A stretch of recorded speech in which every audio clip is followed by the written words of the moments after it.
Hello, I'm Sue Stockdale, and welcome to episode 139 of the Access to Inspiration podcast. Today I'm joined by Keith Sharpe, and our focus for today is how to become a better version of yourself. Now, given that Keith inhabits the world of high performance, I was curious to learn from him what are some of the principles and habits that he has adopted to get the best from the coaches and the leaders that he works with, who work with great Olympians. And these habits can be relevant for all of us in everyday life. I'm sure you're going to enjoy what he has to say, and as always, you can follow along with the transcription on our website at accesstoinspiration.org. Welcome to the podcast today, Keith Sharpe. How are you? I'm very well, thank you. I'm very well, and it's lovely to see you. It's really exciting to have you on the podcast today because since we last met running a co-coaching group together, you're now head of coaching and leadership development at British Cycling. Anybody watching the Olympics this year would no doubt have seen the successes that the cyclists had. So I'm curious to get into this high performance culture and the role of coaching in that, Keith. First, help our listener understand, how did you get on that career journey into high performance sport? I was one of those people that never knew what they wanted to do at school. So I kind of was on a bit of a treadmill from doing my GCSEs to go to college. And maybe at the end of college, I know what I want to do. And then at the end of uni, maybe I know what I want to do. And then I graduated, deliberately took a really, really low paid job that I didn't like for 6 months to make me think about what I wanted to do. I knew I loved sport. I knew I loved people. And after 5 months, I was like, oh, it's 6 months next month. I need to think about what I need to do. And it literally was as fortunate as opening the paper, because it was in the days when jobs were in newspapers. And I saw this really cool opportunity for a new UK Sports Institute. They were looking to develop a new program to support athletes. So I applied. I was really fortunate to have made the shortlist and got selected. And then I helped set up what is now known as Performance Lifestyle across the UK, where as a sportsman, the one thing that's inevitable in life is that you'll retire. The Performance Lifestyle team help people understand what it is they want to do when they've finished doing what they love. So I had a lovely few years doing that. I then took a bit of a break because I've been supporting people in the high performance world for a few years. And I thought, actually, if I need to challenge myself, I need to test myself in a different environment. So then I stepped out of sport. That's when I met you, Sue, back in those days. And then I worked in Whitehall for a bit, actually, understanding and seeing if my skills that I'd learned in that environment connected. But I really missed the pull of sport. And it was around London 2012 that I got pulled back in, started to support a sport in isolation, and then opportunities started to open up. And I've worked in sport ever since. As you're describing that journey, Keith, it seems to me that curiosity plays an important role in your career choices. Curiosity is huge, yeah. I think to not be curious is to be dead. Genuinely, it's massive. I think we know that from kids, right? Kids always ask why. And I think the day that we stop asking that is quite a shame. Even when I think back to my first jobs, when my parents suggested I get a job, I love sport. I was competing every weekend as an athlete, and I really didn't want to do a job because it would be a distraction in my mind from doing what I loved. So I thought, what can I do that's going to be fun and enjoyable? And what am I curious to see how it all works? And I'm greedy as well. So I decided on working in McDonald's. And then I went into a series of other jobs that have always been just interesting and curious to me. And then I'm always looking at things that are making me curious. Most recently, I think it would be the writing on LinkedIn. I've started to post a lot more on LinkedIn, and I've deliberately tried to be more concise with how I write. And LinkedIn is the output platform for that practice. And what are you learning having taken that experiment and tried it out? Because I do like your posts because they are succinct and they always leave me with a thought in my mind that I take into the day. That's what I'm taking from it. But what are you taking from that experiment? So initially, I'm practicing being really concise with what I'm trying to say. How can I say what I want to say or convey my message in the best way with as fewer words as possible? I found a course that I went on back in January this year, and the facilitator suggested that the way to practice was to use LinkedIn. So when they said that, post, I think it was for 30 days straight, was the challenge. I'd never used LinkedIn really, and it absolutely filled me with dread. What would people think? What would my community think? Will I have anything to write? Will people read it? Will people care? And so what I'm getting from it is I'm getting the practice, but I've also overcome the panic of wondering what people think and realizing that actually people have really valuing it. And some of the comments and how my audience has grown has been really lovely. And people have been really kind in the way that they've been interacting with me. So the learning for me is the things that often stop us are generally ourselves, aren't they? We worry so much about what might be and what might trip us up, but actually it's ourselves that trip us up the most. I'm certain, as a coach myself, that principle holds true in the world of coaching as well, Keith. In your day job, how do you help those that you're working with to get out of their own way, to be able to perform at their best? I think I provide an environment, the space, the questions, and my big ears, which then unlock the ability for people to feel safe enough to go with what they want to do. So they try. And I think that's the biggest thing, isn't it? If people can fail safe and if people can try and they can identify options, lots of things are possible. So, what is your day job? I'm curious myself to understand what the head of coaching and leadership development does. So British Cycling's the national federation for cycling in this country. Within that federation, there's the Great Britain cycling team, which has had all the renowned success that you spoke about at the top. My role is head of coaching and leadership development for the Great Britain cycling team. I was primarily brought on board to coach the coaches, to help them grow and be better. We're pushing the athletes every day to be their better version of themselves. And it's fair that the coaches are also the better version of themselves every day. So that's what I was involved in initially. My role's extended to the broader team. So we've got about 100 people in the Great Britain cycling team, staff-wise. And my role is overseeing all of their progressions. So that sounds like an interesting and no doubt challenging activity. I wonder whether you also have to be a role model yourself. If you are encouraging others to be better, you're taking on that philosophy for yourself too. I think so. I think being a role model to me is really important, really important. And I think there's a lot of facets in my life that show that, whether it's through some leadership opportunities I had while I was at school, whether it's taking responsibility for the athletic club while I was at university, whether it's more recent in the things that I'm doing in my community or in my outside of work time. I think that role modeling of being vulnerable is really important in the workplace. I think we can't ask people to do things if we're not prepared to do them ourselves. One of my biggest bugbears is that as leaders and as senior leaders, we can often forget that we need to do as well as lead sometimes, and that leadership is the biggest voice. Thinking back to Curiosity, recently we brought the lovely Catherine Mannix into our workplace, and she's written a great book called Listen. And it was all about having tender conversations. And while we've adopted some of her principles, we've renamed the language that suit us. So we often have uncomfortable conversations or clunky conversations now. But if we can increase the level of conversation that people can have, then it's going to help us perform. And the reason I brought Catherine in was she was a palliative care doctor. So in her role as a doctor, if she's able to give really unfortunate news to people at a time when they're probably most vulnerable, we can ask people to work a bit harder or hear the feedback that we've got for them or explain why they might be deselected. So I think there's learning everywhere, isn't there? That's the beauty of life. Yeah, and that type of conversation, the clunky conversation, as you named it in a business context, where I coach leaders in the business world, is the thing that many leaders shy away from, is the uncertainty. That's where the uncomfortableness often comes from.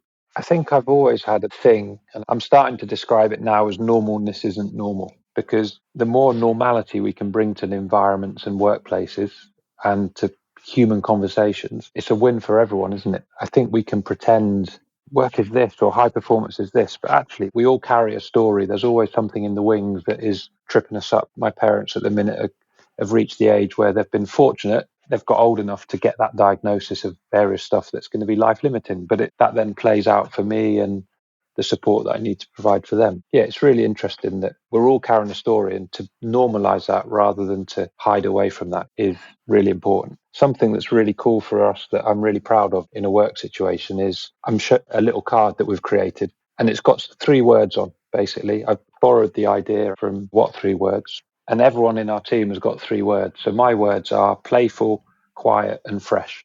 And the reason I've got those 3 words is the questions that I ask people is, how do you feel when you're flying and at your best? Describe that in 1 word. So for me, that's playful. When I'm not at my best, what would people notice about you? For me, it's being quiet. If I'm quiet and I'm humming, that's a real alarm call. And then what helps you get back to your best in 1 word?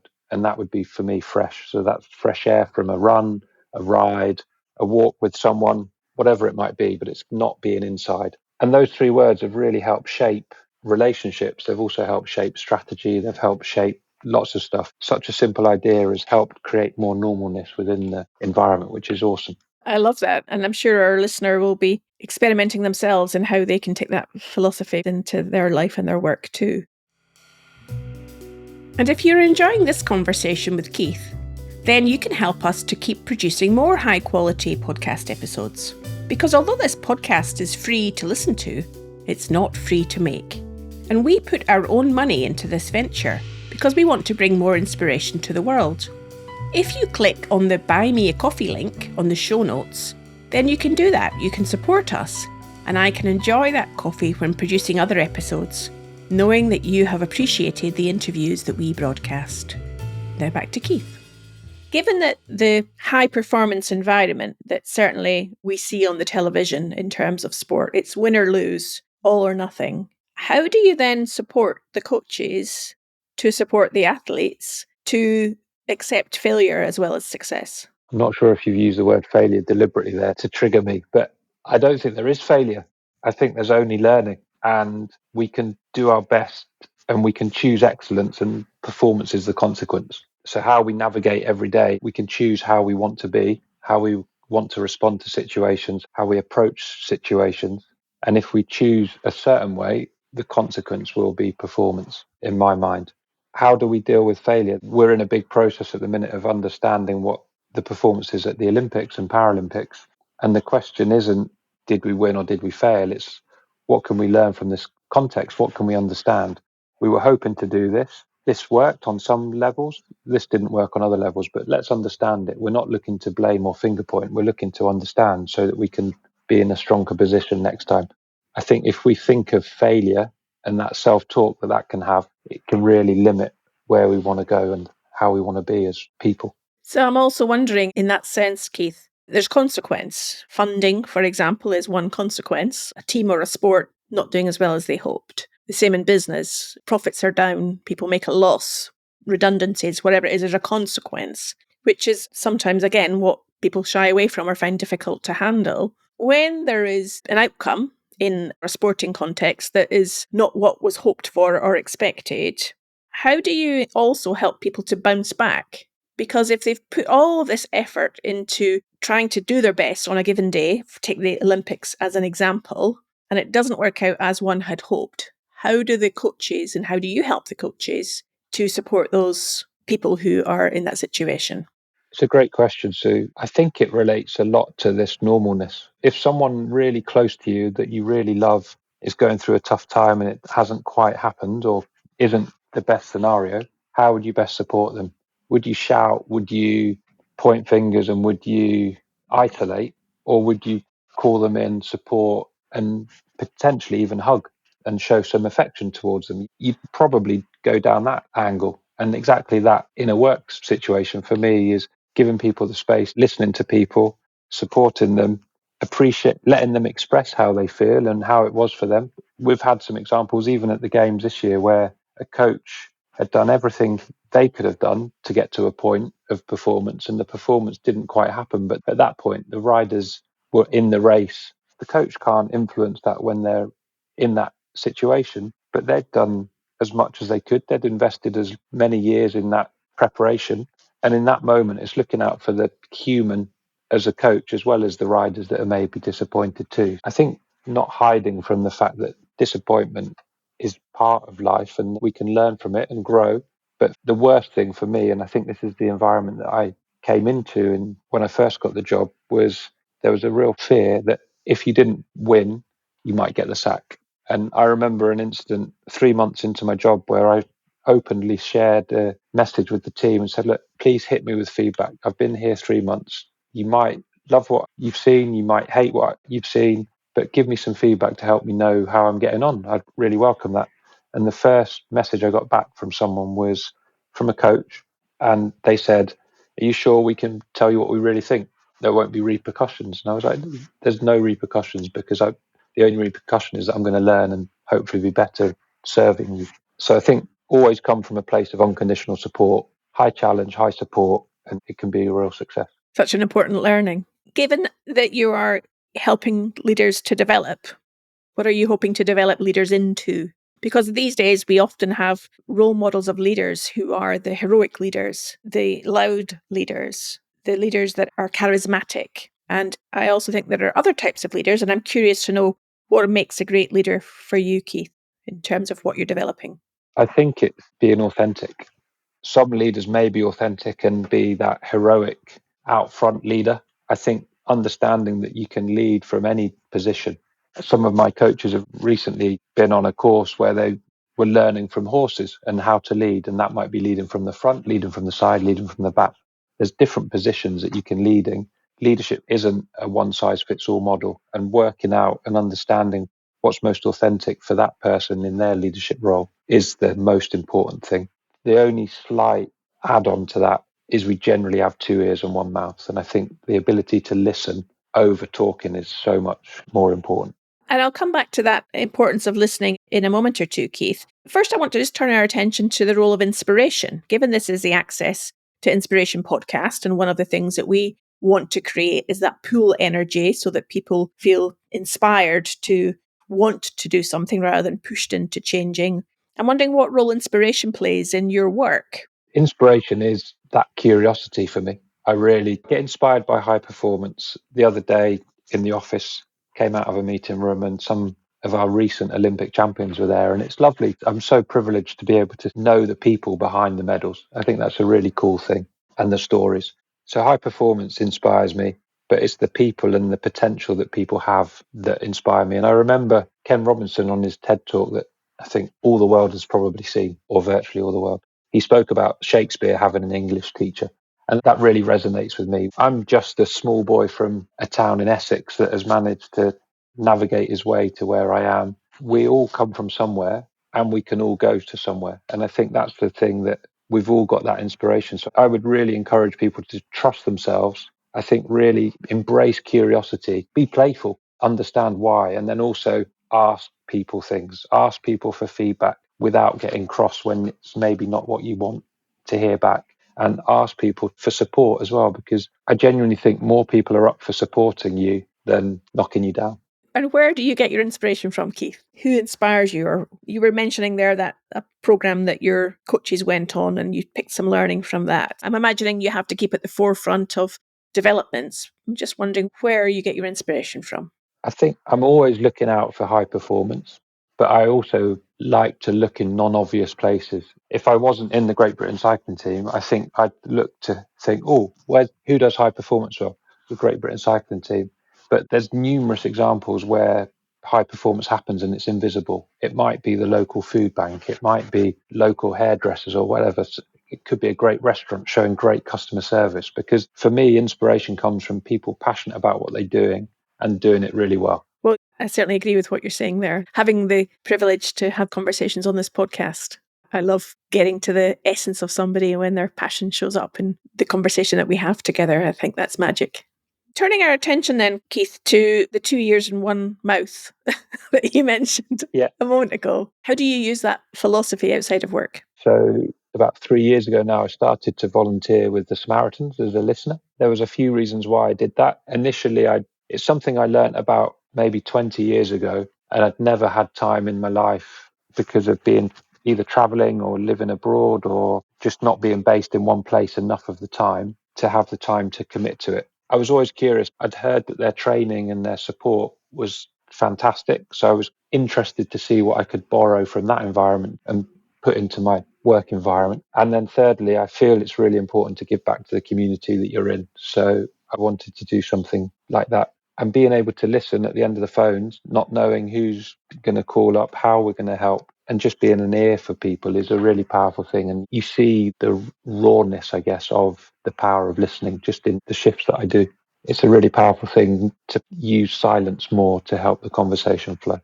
You describe your philosophy as I help people and organizations be better tomorrow by supporting them today. And then you talk about continued betterment, kindness wins. Now, you've alluded to kindness, using that word so far in our conversation today. Why is kindness so important for you and how do you define it? My definition of kindness, which I'm really open to people challenging, is the willingness to be true. So I think that being that ability to be able to bring your best self and your normal self to environments is really important. So that's quite a vulnerable thing to do. But imagine if it wasn't a vulnerable thing to do and it was just normal. I think that would be awesome. So the willingness to be true is really important. The openness to listen. So rather than going into conversations, and this might be a senior leader in a work capacity, going in with thinking, I know the outcome that I want here, rather than actually going in and thinking, let's listen to what people have got to say. It's a really refreshing way to go into a meeting, not necessarily knowing where we might end up, but because of the power of listening. But listening to the feedback, you might notice something about me today that you think, actually, Keith, if you did this and this, that it would really elevate you and really help you. Brilliant. I'm really open to hearing that. And there was a lovely phrase that someone once told me around harvesting feedback. And I love that phrase, harvest the feedback, because then it allows more to grow. And that's a really cool thing. So the openness to listen, the courage to trust that people are with you and not against you is really important. And I think that comes through in kindness. And then that desire to learn and succeed together is a really important thing, because that power of community really helps go places rather than thinking. Imagine waking up in a world where everyone is against you and you trust no one. No one's being truthful. No one's listening. No one's trusting. No one wants you to succeed. What an environment to be in. Horrible. So the kindness piece is just a nice way of thinking about it. Kindness wins. Just circling back to something you mentioned earlier, on those 3 cards, you talked about playfulness, you being at your best, you're playful. How would people see that? What are some of the examples when you've been playful at work to encourage learning or just to be playful? I think bringing perspective into the moment. I'm not from a cycling background. I understand elite performance. Every day that I spend in cycling, I've been with the team now over 6 years. Every day I learn something more. But at the end of the day, it is just pedaling. And for track cycling, it's just pedaling round and round in circles. On one hand, it's so complicated that I will never fully understand it. On the other hand, it's pedaling round and round in circles, going quickly. So it's not taking myself too seriously that helps other people soften. I use humor, I think, to lighten the load sometimes. People might not think I'm funny, but I will use humor and playfulness as a way of helping people learn. If people can learn in environments or on courses where they can have playful exercises or thinking about things from a slightly different angle, then it's all the more beneficial. I think when people are at their best, they're having fun, aren't they, and enjoying, rather than, right, come into this course or this session today and here are the 10 things we need to learn and this is how we're going to do it. Right, pens down. It's not fun. Let's try and embrace and build together and enjoy. From what you're saying there, Keith, about playfulness, perhaps when we're playful, we're not introducing judgment. And it's the judgment and the self-critic that stops us being at our best. Yeah, exactly. In my head, we're just kids that are a bit older now. Clearly, with being an adult, there's responsibilities and there's the joy of everyday washing and unloading the dishwasher or washing up or hoovering or all of that fun stuff that we get to do as adults as a privilege. But it's almost my playfulness with the grumpiness of all of those chores and adulthood that has inspired some of my thinking. Like a few years ago, I did a drawing every day. I'm not a drawer. I posted on Instagram every day. It was just a bit of fun. It started out, but I actually learned so much about myself there. The first drawing that I did was just this really awful picture, and underneath it just said another day closer. And that was a phrase that I use with my wife sometimes after a day of drudgery of cleaning and washing and doing all of the fun things that we get to do in life. And it was like, oh, it's another day closer. And that was a little bit terminal in the way that I was thinking, but actually then you reframe it and think another day closer. It's another day closer to the goal that I want to go after, or it's another day closer to what we're aiming to do. It's really cool. There's a perspective to everything, isn't there? As we're having this conversation, Keith, and I'm really noticing your thoughtfulness with how you respond, you take time to think, or at least that's what I'm imagining you're doing when there's a pause and there's silence. It's almost quite markedly different from some other types of conversations. That space and time to not just jump into the next thing, jump into one's response is quite different. I'm curious to know whether you have developed that capability to slow down, to take time, to think and to be measured. You're almost embodying your essence of your LinkedIn posts, that say something but make it meaningful as opposed to saying a lot and losing the essence of the message? Yeah, what a question. I can always get better, that's for sure. I can always get better. Our communication matters, doesn't it, I think, and how we communicate matters. So I'm mindful that even on today's conversation with you, I've used a few fillers, and something that I will work with our coaches on is how are we communicating, because how we communicate matters and it makes a difference to performance. So often people will double question. Hi, Sue, how are you? How was your weekend? What did you get up to? Well, as the receiver of that, which question do you answer? If you say what you got up to, you haven't answered how you are. For you, I'd imagine, oh, I climbed this mountain. Okay. Oh, wow, brilliant. How was that? What was that like? And you lose the first question. So being really clear in how you communicate has huge ramifications. So I've really worked hard, I guess, or worked deliberately to communicate. I think the Samaritans work's been awesome in being able to have the time and the space to think, because people are at their lowest, they're calling you when they need you the most, and walking with them is a real gift. But saying the wrong thing, there isn't necessarily a wrong thing to say, but saying something that might not be helpful is not a great thing. I did some work with Toastmasters. I don't know if you know Toastmasters. I do. I don't think Toastmasters is used enough in the community of development for people. It's such an awesome way of developing. I went to Toastmasters maybe 15, 20 years ago, a couple of years, and I've sent so many people to it as a consequence, or recommended that they go to it to help develop them speak, how to develop them communicating. The club that I used to go to, you can't walk down a street and get more random people in a room together. But the beauty is that they really want to develop and they've chosen to be there. So Toastmasters, for people that don't know what it is, it's a worldwide global organization that's essentially a public speaking club, and people go to practice to get better. And I've seen people move from literally hiding at the front of the room, not wanting to talk, to being able to stand and deliver keynotes or small conversations in less than 6 weeks. It's really transformational, and that's helped. I guess other things that have done that supported that, Sue, and the irony isn't lost on me that you've asked me how to communicate. Is it deliberate? And I'm waffling on. The other thing was I did a mindful-based stress reduction course to explore how I could bring mindfulness into my coaching. So again, all of these little things probably have impacted how I am today.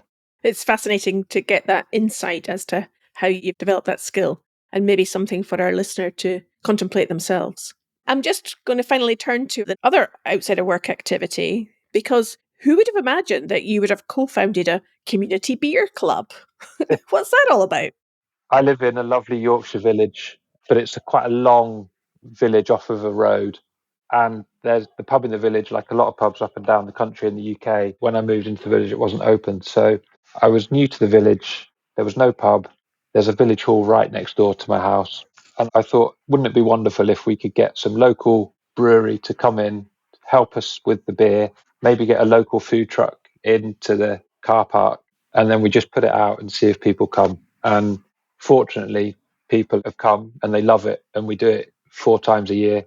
And it's brilliant. It's for the community. Any money that we raise goes back into the local community. And it's just brilliant. Really cool. And you got that to look forward to this weekend, I understand. Yes, I have got it. And the power of community is even when you make mistakes, the community will support and show you some goodness. So I'm really happy to admit when I don't do things as well as I could do. And I think that's another thing that leaders and people in the business can really learn from, I think, is it's really important to own your mistakes. And I made the mistake in that I've not sourced the license for the temporary event notice for this beer club tomorrow night. So that could be failure. Or it could be, actually, we've got a problem here. What's the options? How do we solve it? And one of the possibilities was I put a note out to some people in the community and said, look, if we can raise this much money by 12 o'clock today, we can push on and we'll have a free bar for everyone because our costs are covered and it's all good. If not, we can delay and we've got some other solutions. But fortunately, within 90 minutes of putting the call out, we've got the money that we need to do to. So it should be fun. It's a slightly different event tomorrow night, but yeah, it'll be good fun.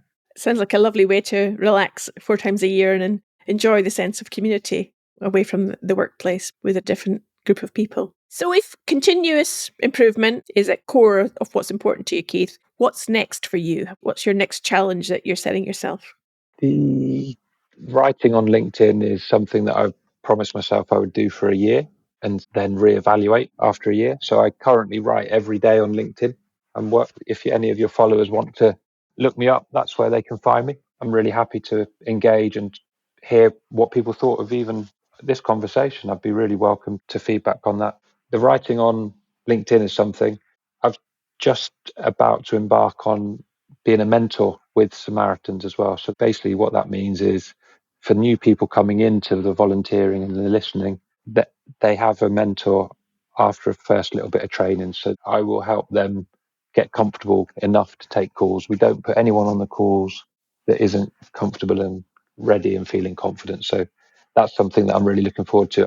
You know that I've done a lot of mentoring in my time, but it's just a slightly different role in a slightly different environment, which is quite cool. And then in a work sense, there's a really exciting project which I'm not allowed to talk about, but that's coming on board, which will mean that my work is not only benefiting GB cycling team, but it's benefiting some other sports in the UK, which is awesome as well. Sounds wonderful, and we'll watch this space and see what evolves over time, Keith. Finally, in that inimitable, succinct style that you have, if you were to summarise what you hope a listener will take away from our conversation today, what do you think has been the key message that you want them to leave with? I'd love them to believe that whatever it is that they're thinking about or hoping that they can do, they can do.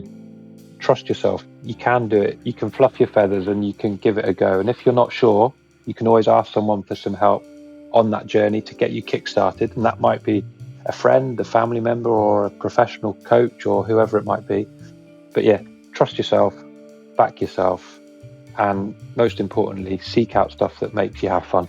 Wonderful. Well, thank you so much for your time today, Keith. You've made me think as well in our conversation. It's been lovely to reconnect with you again, and I wish you all the best in these endeavours as you continue on. Thank you. Cool. Thank you for the opportunity. Well, thanks to Keith for his wisdom and insights today. I'm going to try out that 3 words approach that he mentioned. I also recommend episode 29 in the series, where I spoke to Barry Fudge about the world of high performance in athletics.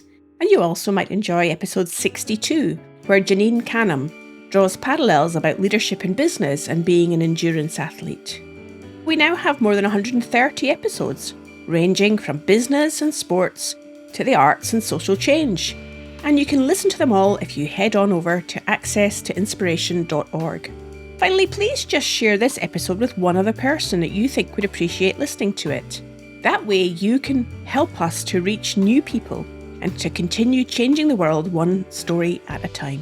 Next week, I'll be speaking to Pamela Bisson from Quebec, who is inspiring young people to become more conscious citizens. I hope you can join us then.